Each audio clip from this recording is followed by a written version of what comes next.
A paz de Jesus a todos, o amor de Maria, esteja em vossos corações, da qual foste chamados a ser um povo santo no seu graça e paz, da parte de nosso Senhor e Salvador, Jesus Cristo.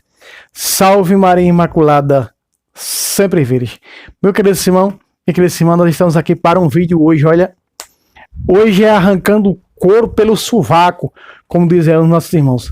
Olha só, eu tô com várias perguntas aqui, ó, tá aqui na minha frente. Eu tô com várias perguntas Protex. Deixa eu ver quantas. 1, 2, 3, 4, 5, 6. Eu tô com 6 perguntas Protex feitas para mim nos comentários dos meus vídeos, não é? 1, 2, 3, 4, 5, 6. Selecionei 6 perguntas dessas. Das várias. Tem várias perguntas Protex, né? Que eles disseram que nós não podemos responder. Quem fez essas perguntas disse que nós não podíamos responder dentro da Bíblia. Isso não tinha respaldo bíblico. Eu vou mostrar para você hoje aqui. Primeiro vamos reverenciar aqui o Senhor Deus, nosso Senhor e Salvador Jesus Cristo no seu tempo santo, né? Glória ao Pai, ao Filho e ao Espírito Santo. Toda honra, toda glória a ti, Senhor, meu Rei e meu Salvador, meu tudo e meu pastor. Né? Toda honra, toda glória a Jesus sacramentado no seu altar santo, não é? Glorioso, altar do sacrifício, altar verdadeiro aqui nesta linda casa do Senhor. Louvado seja Deus, né? Esta casa maravilhosa. Vamos lá? Meu querido Simão, é tirando o couro pelo sovaco. Olha só, a primeira pergunta Protex é: cadê o purgatório na Bíblia? Vocês afirmam que existe o purgatório, mas não mostra na Bíblia. Nós já estamos cansados de mostrar nas Sagradas Escrituras. É verdadeiramente não acompanhar esse apostolado. Protex, que diz que não tem purgatório na Bíblia. Deixa eu dizer para você. O termo purgatório não vai encontrar na Bíblia. Foi a igreja que denominou esse termo purgatório. Porque o fogo invisível que a Bíblia fala pela purificação das almas, como é para a purificação das almas, então a igreja deu esse nome, esse termo de purgatório. Purgar a alma, porque vem de purgar, de purificar. Então você chama, eu já conheci Protex, que acredita no purgatório, que chamam eu tive um debate bíblico pessoalmente com um diácono da Assembleia de Deus, e ele disse que acreditava no fogo invisível. Chama como quiser. Purgatório, nós católicos chamamos de purgatório. Fogo invisível, fogo purificador, que existe. Vamos ver? Olha só, o próprio São Paulo, em sua pregação à igreja de Coríntios, ele falou, ó, 1 Coríntios, aqui, ó, vamos lá, 1 Coríntios, capítulo 3, versículo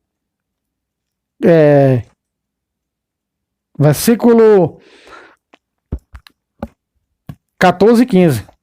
Se a construção resistir, o construtor receberá a recompensa. Que recompensa é essa? A salvação. 15. Se pegar fogo, arcará com os danos. Ele será salvo, porém, passando de alguma maneira através do fogo. Aqui está. Será salvo passando através do fogo. É esse fogo que a igreja denominou como purgatório. Dentro da Bíblia não tem o termo, repito, não tem o termo purgatório, mas tem a doutrina do purgatório. A doutrina do purgatório está na Bíblia. E esse versículo no Novo Testamento é o mais amplo, está com mais nitidez, vamos dizer assim.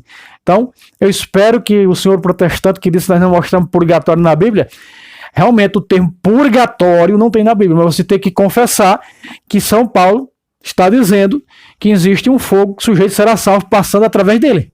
Então, é esse fogo que a igreja chama de purgatório, é um fogo purificador. Né? Então, isso aqui vocês não podem negar. Agora é verdade que alguns protestantes dizem que isso aqui é o fogo do inferno. Preste atenção. Se isso aqui fosse o fogo do inferno, a Bíblia diz que o lago de fogo, caindo lá, ninguém sairá mais. Ficará por toda a eternidade, o lago de fogo. Então isso aqui não é no lago de fogo não, porque esse é um fogo que salva. Será salvo passar através do fogo. Tem alguns outros protestantes que dizem que esse fogo aqui é um fogo espiritual, como por exemplo João Batista disse, batizará no Espírito Santo no fogo. Meu queridíssimo irmão, minha queridíssima irmã, o texto, os versículos anteriores vai dizer a respeito disso, confirmar que esse é um fogo de purificação da alma, para que o sujeito possa ser salvo. Então, completa adulteração, para não dar o braço a torcer, né, conhecer, e repito, vários protestantes que confessam que há sim um fogo invisível depois, quando a pessoa morre, para poder passar, para poder entrar na eternidade, uma espécie de uma purificação. Tem protestantes em debates bíblicos, já tive muitos debates bíblicos nos inícios dos anos 2000 com vários protestantes, e eles confessaram que existe sim um fogo invisível.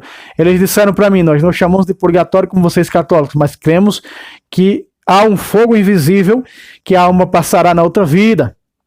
Oh, meu querido irmão, minha querida irmã, é porque tem tanta heresia, com tanto pensamento diferente, com tanta distorção diferente, que chega, né, a fazer. Esse sujeito fez essa pergunta, né, para mim. A segunda pergunta que fizeram é cadê a sucessão apostólica na Bíblia que vocês falam tanto? Vocês dizem que vocês têm sucessão apostólica, mas não mostram na Bíblia. Estamos cansados de mostrar. Eu já estou careca, sem nenhum cabelo na cabeça, de tanto mostrar nesse canal a sucessão apostólica. Não é? Nós sabemos, Jesus chamou Pedro, selecionou ali 12, colocou Pedro como príncipe desses 12. Não é? O Evangelho de Mateus narra muito bem isso. E chamou ele para governar em João 21:15 em diante. Não é? E esses apóstolos saíram ordenando, isso chama-se ordenação apostólica. Por exemplo, São Clemente Romano foi ordenado por Pedro, São Clemente Romano ordenou outros, aqueles outros ordenaram os outros, e veio assim de Pedro até nós. Isso é a escadinha, chamada sucessão apostólica, e também está na Bíblia.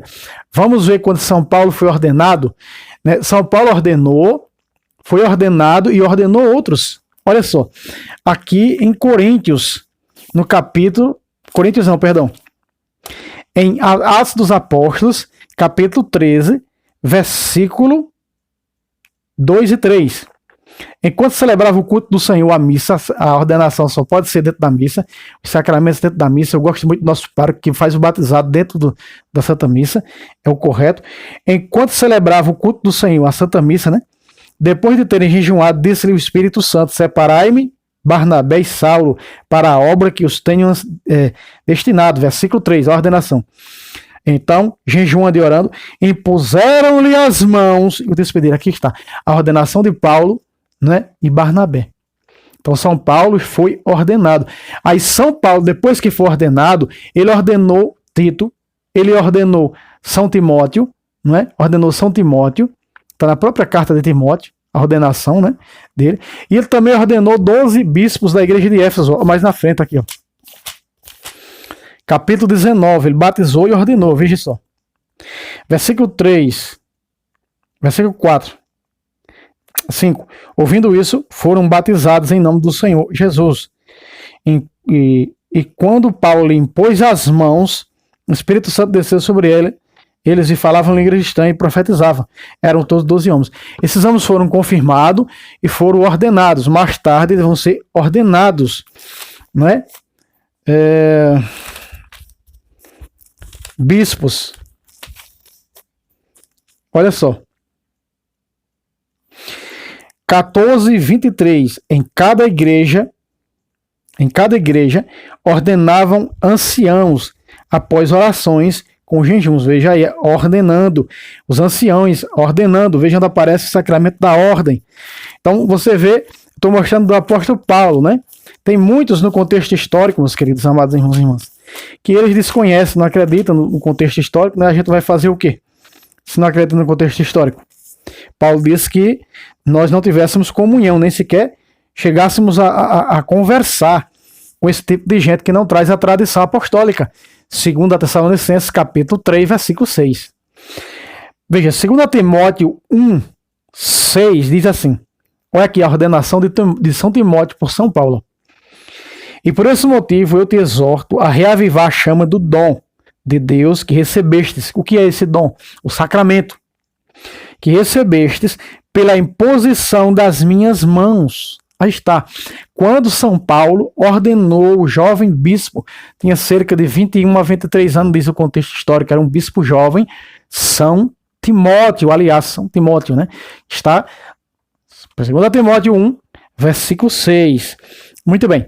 A segunda pergunta que os protex fazem para mim é: cadê os... a segunda não, é a terceira, né? É a terceira. Cadê o casamento na igreja, na Bíblia? Eu já trouxe muito aqui, né, refutando, né, que o casamento no civil é falso, o verdadeiro é na igreja. Você sabe que para nós discernirmos o casamento na igreja, para o discernimento bíblico nos mostra o casamento na igreja, ele é o casamento no Senhor, ele é no espiritual. O sacramento é algo espiritual. No civil é lei dos homens. Vamos ver o que disse São Paulo. Olha que São Paulo, e é a Romanos 7. Olha só, eles usam o capítulo 7 de Romanos para dizer que o casamento é no civil. Uma má interpretação, um má entendimento deles. Eu era protex e usava muito isso.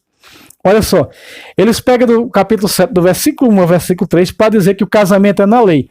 Mas aqui está falando-se, está citando de Jesus, que é Deus, com a religião judaica. Eles estavam ligados pela lei. Era um documento.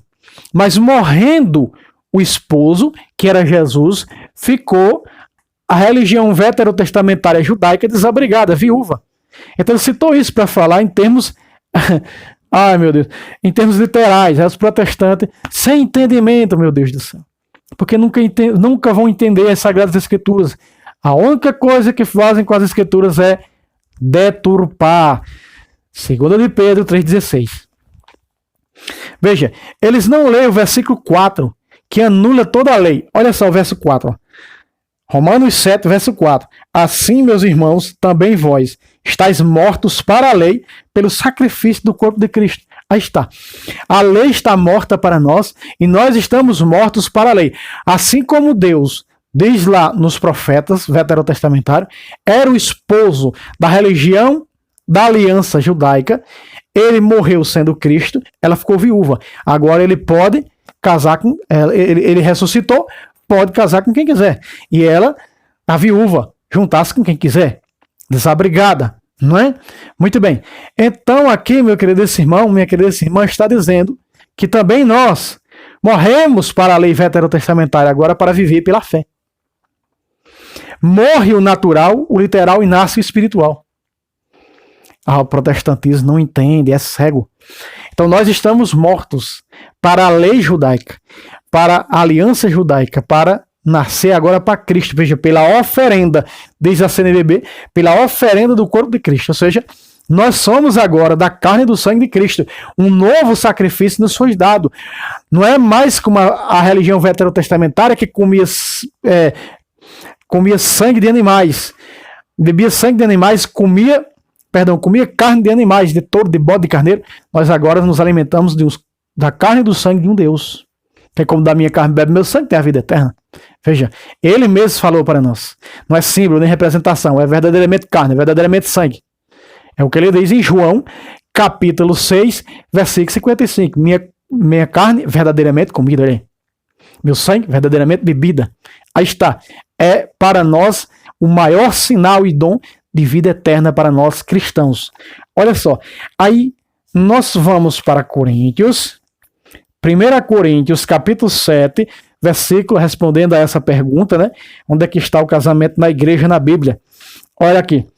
1 Coríntios, capítulo 7, versículo 39. Diz assim: a mulher está casada ao marido enquanto ele vive, mas se morrer o marido, ela está livre e poderá casar-se com quem quiser. Agora vem, presta atenção. Paga lá a lupa, para a orelha. Contanto que seja no Senhor. Pacata! Aqui está. O casamento é no Senhor. Disse no início dessa pergunta. Perdão. O casamento no Senhor é na igreja. O casamento na lei dos homens não é no Senhor. Não tem nada a ver com o Senhor. Uma coisa é ser lei dos homens, algo terreno, algo materialista, algo carnalista, e algo é no espiritual. Os sacramentos, eles são espiritual, porque o Senhor está nos sacramentos. Veja, o casamento seja no Senhor. A viúva está livre para casar com outro homem, tanto que seja no Senhor. Que esse no Senhor quer dizer que é na igreja. Quer dizer que esse casamento tem que ser perante o sacerdote do Senhor. Né? E o sacerdote vai dizer as mesmas palavras que Jesus preferiu em Mateus 19, 7. O que Deus uniu, não separe o homem. Por isso o casamento ele é indissolúvel. Certo, meu querido? Terceira pergunta respondida. Quarta pergunta. Cadê os pais dos irmãos de Jesus na Bíblia que vocês dizem que existem? Opa! Olha só, né? Cadê o nome do pai dos irmãos de Jesus? Olha só, na Bíblia. Oh, que audácia, hein? Olha só. Primeiro eu vou mostrar aqui no capítulo 6.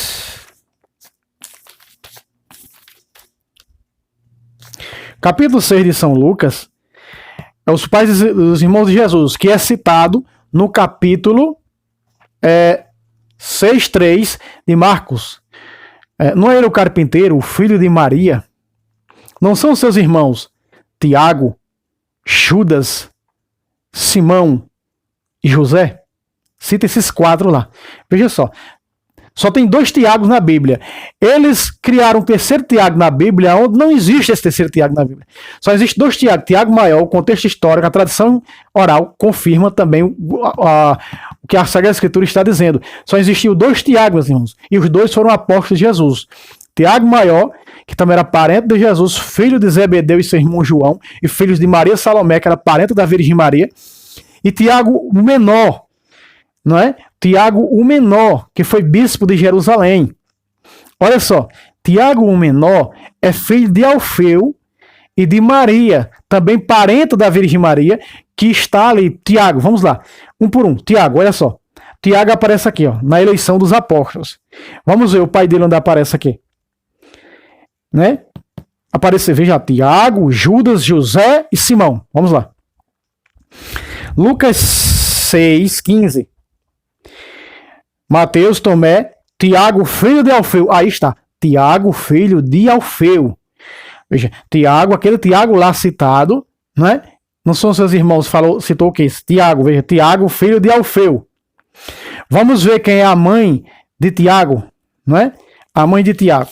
Algumas folhas para trás, nós vamos nos deparar com o Evangelho segundo São Marcos, capítulo 15, versículo 40, parte B. Diz assim: Maria Madalena foram ao sepulcro. Veja, Maria Madalena, Maria, mãe de Tiago, o menor, e de José. Veja que apareceu lá também José. Veja, esse Tiago aqui, filho de Alfeu, é filho de Maria, não é? Maria, parenta da mãe de Jesus, que está em João 19:25, ao pé da cruz. Ao pé da cruz estavam algumas mulheres, entre elas Maria Madalena, né? Maria, mãe de Jesus, e Maria, mulher de Cleofas, a irmã da mãe de Jesus. Aí está. Alfeu Cleofas. Alfeu era o segundo nome, era o primeiro nome de Cleofas. Alfeu Cleofas. Cleofas é irmão de São José, diz o contexto histórico. Veja que ligação eles tinham com Jesus. Para o judeu, primo carnal e primo legítimo é chamado de irmão. Muito bem. Então veja, ela está ao pé da cruz. João 19:25. Então veja, ela também é mãe de José. Olha aqui. Ela é mãe de Tiago, o menor, e de José. Veja, aí diz aqui Salomé, que é a mãe dos filhos de Zebedeu. Salomé, Maria Salomé. Muito bem. 2 já apareceram. Vamos para o Evangelho. 2 apareceram aqui. E Judas. Vamos ver Judas. Judas, que é o Judas Tadeu, que também é citado lá. Marcos, capítulo 13. Vamos pegar aqui. Marcos não, Mateus, capítulo 13. Capítulo 13. Não. Não é capítulo 13, é capítulo 10. Capítulo 10. Capítulo 10, versículo 3. Tiago, filho de Alfeu, e Tadeu. Veja, Judas, Jesus mudou o nome dele para Tadeu. Quando nós pegamos a carta desse Judas Tadeu, antes um pouquinho de Apocalipse, olha o que diz, ó. Preste atenção. Diz assim, ó. Judas, servo de Jesus Cristo, irmão de Tiago. Aqui está. Judas Tadeu é irmão de Tiago. Agora, mostramos 3. Então, Judas Tadeu é irmão de Tiago. Tiago, né, irmão de José. Esses três eram irmãos dos mesmos, filhos da mesma mãe, os três, filhos da mesma mãe e do mesmo pai. Todos os três eram filhos de Alfeu Cleófas. Agora, esse Simão que está ali, também fala Simão, que também era o zelador dos apóstolos, diz assim, ó, versículo 4 do capítulo 10 de Mateus. Simão, o cananeu. Aqui está. Veja, se esse Simão fosse irmão de Jesus, diria Simão, o galileu, diria Simão, o nazareno, mas não, Simão, o cananeu. Se ele era cananeu, ele era de Caná, da Galileia. Ele se converte a Cristo, não é? Se converte a Jesus, diz um contexto histórico, não sei se é verdadeiro, que ele se converteu quando Jesus fez aquele milagre a pedido da Virgem Maria em bodas de Caná, João 2, que esse Simão, o cananeu, teria convertido dentro do milagre, tal milagre que ele viu lá, né? Por isso que a Bíblia narra Simão o cananeu, morava em Caná da Galileia, nenhum parentesco com Jesus, não é? Veja, eu mostrei na Bíblia os pais e os irmãos. Esse cananeu era de Caná, não era parente de Jesus, mas os outros três eram primos de Jesus: Tiago menor, Judas Tadeu e José. Muito bem. Então, mostrei aqui na própria Bíblia Sagrada. É matando a cobra e mostrando o pau. Muito bem. A quinta pergunta é: o culto a Maria, onde está na Bíblia? Você sabe que eu trouxe aquele quadro, Um Filho em Defesa da Mãe, eu mostrei muitas coisas ali, né? E ali chega, né, os protex e fica interrogando tal coisa. O culto a Maria, onde está na Bíblia? Meu querido irmão, latria a Deus é adoração, só a Deus. Hiperdulia, que está abaixo de latria e acima de dulia. Dulia aos santos, acima está hiperdulia, uma veneração avançada à Virgem Maria. Ou seja, eu já trouxe nesse canal, mas eu vou mostrar aqui. Tem que mostrar, né? Lucas 1. Quem primeiro presta esse culto de hiperdulia é a própria Trindade. Veja quando diz o anjo em Lucas 1, 28. Ave cheia de graça, o Senhor é contigo. Agora, veja, o anjo aqui está rezando a própria Virgem Maria. Esse é um culto de hiperdulia, que é a primeira parte da Ave Maria. Então, quando nós rezamos a Maria, quem rezou foi o anjo. Foi palavra criada pelo anjo? Não, ele veio transmitir as palavras de Deus. Gabriel, vá lá e diga a Maria: ave cheia de graça, eu sou com ela. Vai lá dizer. Ele foi e transferiu as palavras de Deus, né? Quando ela vai à casa de Isabel, Isabel fica cheia do Espírito Santo e diz no 42, ó, bendita és tu entre as mulheres. Veja ela exaltando a Virgem Maria na oração: tu és bendita.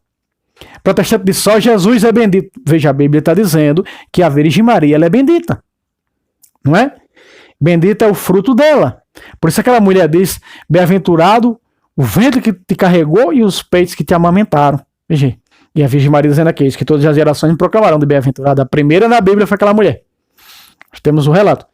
Veja, a oração de Isabel a Virgem Maria, isso é o quê? Culto de hiperdulia. Oração, dirigir oração à Virgem Maria.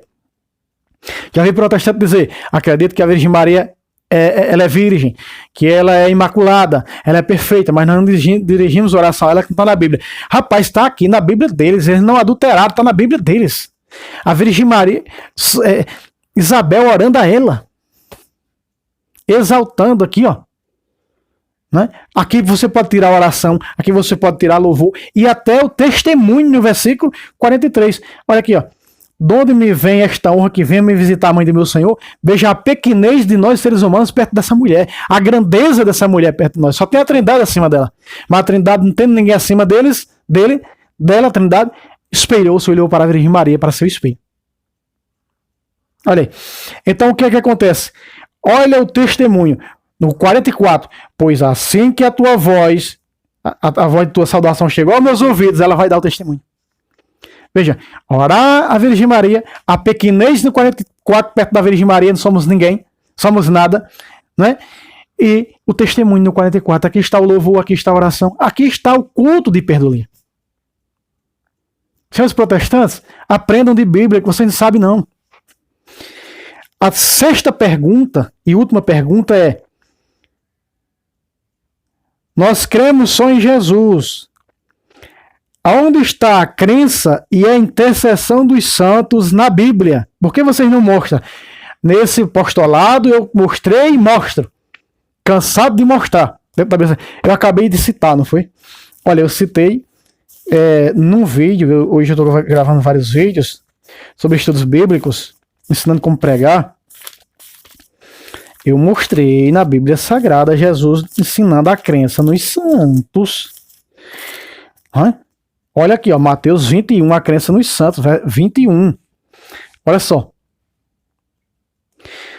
21 de Mateus, 31 e 32, presta atenção. Qual dos dois fez a vontade? Parte B. Jesus disse, ó, respondeu-lhes: em verdade vos digo, os publicanos e as meretrizes vos precedem o reino de Deus. 32. Porque João veio a vós no caminho da justiça, e não crestes nele. Meus irmãos, é Jesus que está ensinando nós a acreditarmos nos santos. Jesus está ensinando, sabe o que aqui, meus irmãos? Abre o olho que eu vou dizer. Jesus está ensinando aqui não só a patrologia, que é conhecer a vida do santo, mas Jesus está ensinando aqui que nós devemos crer nos apologistas, nos padres, nos santos padres apologistas. Entende? O que escreveram, as suas obras, né? O seu exemplo, a crer neles, a acreditar neles, né? Jesus está ensinando a acreditar nos santos. Jesus está ensinando aqui a acreditar no santo João Batista. Olha aqui, ó, continua. João veio a vós no caminho da justiça e não cresce nele. Os publicanos, porém, e as prostitutas creram nele. E vós, vendo isso, nem fostes tocados de arrependimento para crer nele. Meu Deus do céu. Aqui Jesus está ensinando a crença nos santos. Mateus 21. Aqui é a teologia da crença dos santos, é óbvio. Mateus 21, 31 e 32. Olha o que São Paulo disse. Agora isso só está na tradução da Ave Maria. Filemon. Olha o que São Paulo disse. Filemon